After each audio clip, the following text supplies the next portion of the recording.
Walang kwenta, walang halaga yan. Puro ka isip lang, take action, humakbang, magpawis. Sa moment na yon mismo, unli yan. Wawasakin ko ngayong gabi yan. Yun ang lalamang. Hatawin ko na yan. Tatlong paraan para makaiwas sa katamaran.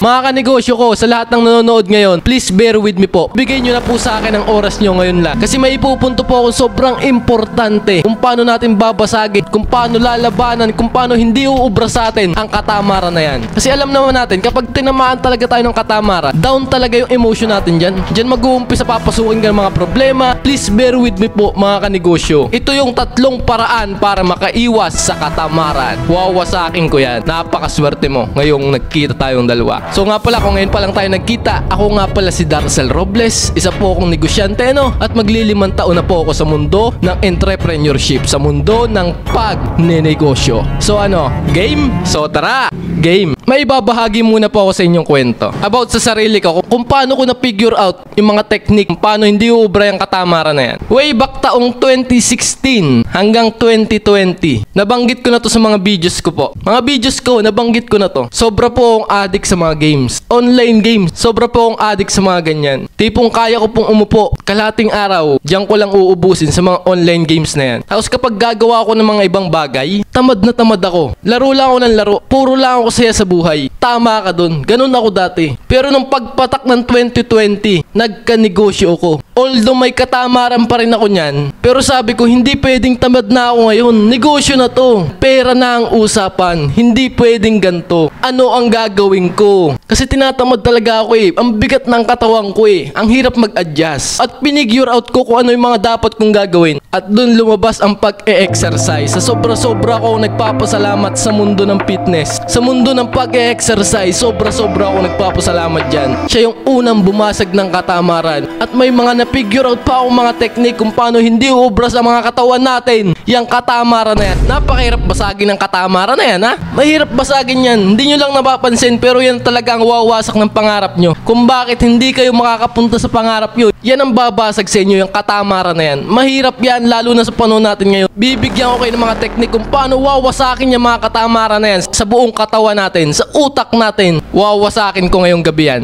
At kita nyo naman, simula nung na-figure out ko itong mga technique na to, itong ibibigay ko sa inyo ngayon, kung kita nyo naman binibigay sa akin. Kaya nga palagi yung binabanggit sa inyo, kilusan mo lang ang bagay na yan. Kasi yan talaga yung tinatakos sa kukote ko, tinatakos sa sarili ko, yan talaga yung discarding ginagawa ko. Kasi ang laki talaga ng pagbabago sa akin. Itong tatlong paraan na to na sasabihin ko po ngayon, please bear with me po, may pupunto akong importante. Makinig po tayong maigi. Ang number 1 para iwas katamaran ay ang walang kwenta ang iyong pag-iisip. Tama ka sa narinig mo. Puro ka isip. Pustahan tayo malamang sa alamang kaya hindi ka makakilos. Kaya hindi ka makatake action. Ay dahil nasa mode ka na puro ka isip lang, puro ka isip. Walang halaga ang pag-iisip. Walang kwenta ang pag-iisip. Akala mo trabaho din yung pag-iisip sa mga pinaplano mong gawin? Sana maintindihan nyo po. Ang pag-iisip dyan sa mga binabalak mong gawin na yan ay walang kwenta. Walang halaga yan. Lahat ng iniisip mo, kahit idea man yan, kahit gaano pa yan kaganda, pustahan tayo, naiisip na din ng iba yan.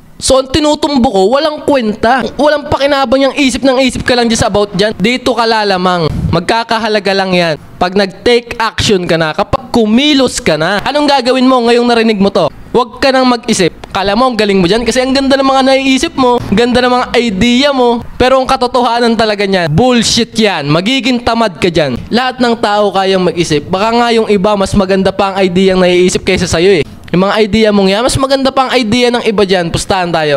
Pero ang lalamang, sino yung kikilos? Sino yung magte-take action? Sino yung mag-e-execute sa mga iniisip nyong balak gawin? Balak na negosyo? Sino? Iyon ang lalamang. Itatak mo ngayon sa kukote mo number 1 natin. Walang kwenta ang pag-iisip. Ayos? Alright. Okay, next. Ang pangalawa para iwas katamaran ay ang isipin mo ang CEO job. Dito maaaring magkamali ka sa pagkakaunawa kung ano nga ba ang tunay na kahulugan ng CEO. Ano yung trabaho ng CEO? Pustahan tayo ang alam mo si CEO. Isip lang ng isip ng mga bagong business ideas yan o mga strategy. Ganyan ang pagkakaunawa mo. Ano? Diyan ka nagkakamali. Dahil ang tunay na trabaho ng CEO, nasa pangalan niya mismo, Chief Executive.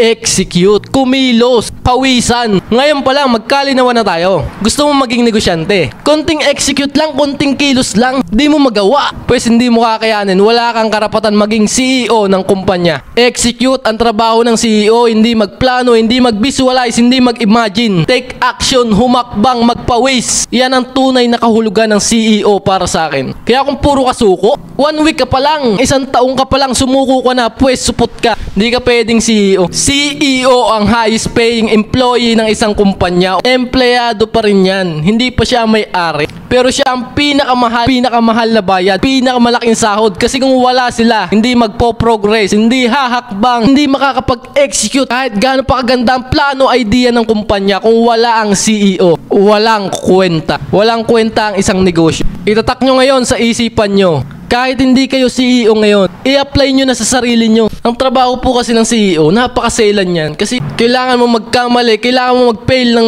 maraming beses, pero hindi pwedeng mamatay ang kumpanya. Imagine nyo yung trabaho na yon. Mag-testing, mag-fail, mabigo, pero hindi pwedeng bumagsak ang kumpanya. Gaano kahirap yun? Napakaselan ng trabaho ng CEO. Trabaho ng CEO na hindi mabigo ng sobra-sobra. Trabaho ng CEO na mag-progress yung kumpanya, yung negosyo. Pero habang ginagawa niya yon, mag-fail, mag-testing, pero hindi pwedeng mabigo. Kailangan makuha niya yung balance. Isipin mo yon, kailangan makuha yung balance na yon. Na kahit mag-fail ka, mag-testing ka, pero hindi pwedeng mabigo, hindi pwedeng mamatay ang kumpanya. Ang mga walang kwentang CEO, maraming ganyan eh. Mga CEO na puro execute nga ng execute.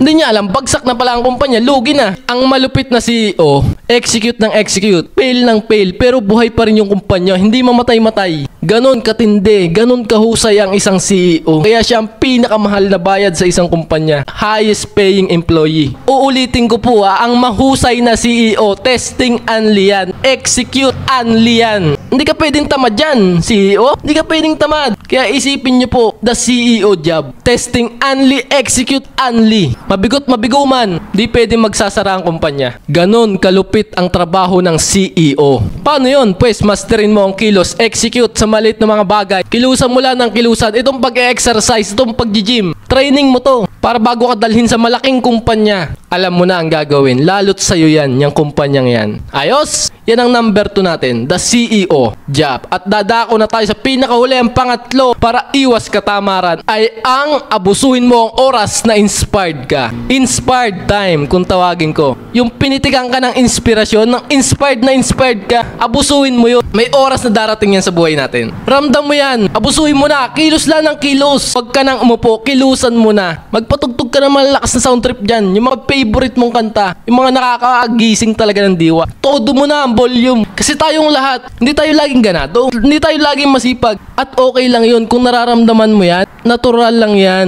Uulitin ko number 3, inspired time. Abusuhin mo yan. Kaya mapapansin nyo ko, kapag tinamaan na ako ng inspired time na yan, aabusuhin ko na, kilos na ako ng kilos. Samantalahin ko na to, trabahuhin ko na lahat ng kailangan kong gawin sa isang araw. At minsan, kapag wala naman ako sa mood, ina-accept ko lang. Tinatanggap ko sa sarili ko, wala ako sa mood ngayon Ina-accept ko lang yun. Pero kapag tinamaan ako ng inspired time na yan, ramdam ko yan. Yung tipong ganado ka na, hatawin ko na yan. Hindi na ako uupo kasi alam ko saglit lang tong inspired time na to. Abusuhin ko na to, hahatawin ko na to. Kailangan agad abusuhin yan. Kasi ito sasabihin ko sa'yo pag inabuso mo yung oras, naganado ka sa moment na yon. Sa moment na yon mismo, kung anong oras man yan, sigurado ako napakarami mong magagawa. Ako nagsasabi sa'yo, maniwala ka sa akin. Mahirap magtrabaho kung wala ka sa hulog.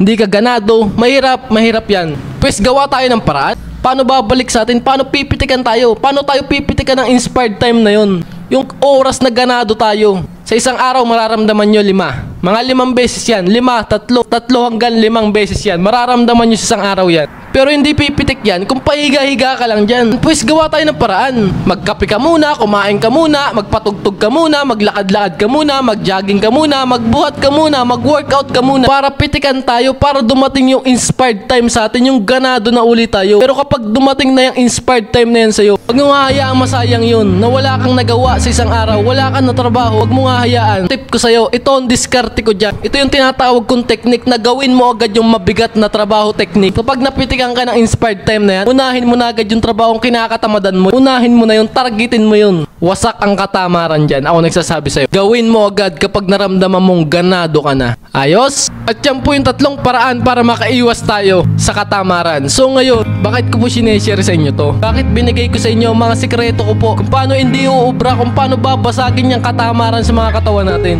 Alam nyo kung bakit ko po sinasabi sa inyo to ngayon? Alam nyo po kung bakit? Kasi para sa akin po, naniniwala ako, lahat tayo may oras na pipitikan tayo ng inspired tayo, ganado tayo. At kapag dumating na po yung time na yun, dyan nyo na po ipapasok yung tatlong paraan natin para makaiwas tayo sa katamaran. Yung una, walang kwenta ang pag-iisip. The CEO job ang pangalawa. At yung pangatlo, pipitikan ka ng inspired time. Abusuhin mo yun. Ipasok nyo po lahat yung mga technique na binigay ko po sa inyo po ngayon. Kasi may binabangga tayo dito. Mahirap na kalaban to. Katamaran. Napakahirap pa sa akin po ng katamaran sa katawan natin. Alam nyo po ba yun? Danas na danas ko po yan dati. Yan po talaga yung pinakadagok sa akin. Paano ko lalabanan yan? Sa totoo lang po, lalo na sa panahon natin ngayon, may social media na. Kayang-kaya ko yung pahigain sa buong araw, gawing tamad sa isang araw. At yan ang mahirap kong kinakalaban po. Yan ang mahirap natin mga kalaban. Kaya buong araw gawin kayong tamad. Kaya ngayon po, ako po si Darcel Robles na iniimbitahan ko po kayo, inaanyayahan ko po kayo. Ipalaganap po natin ang bidyong to.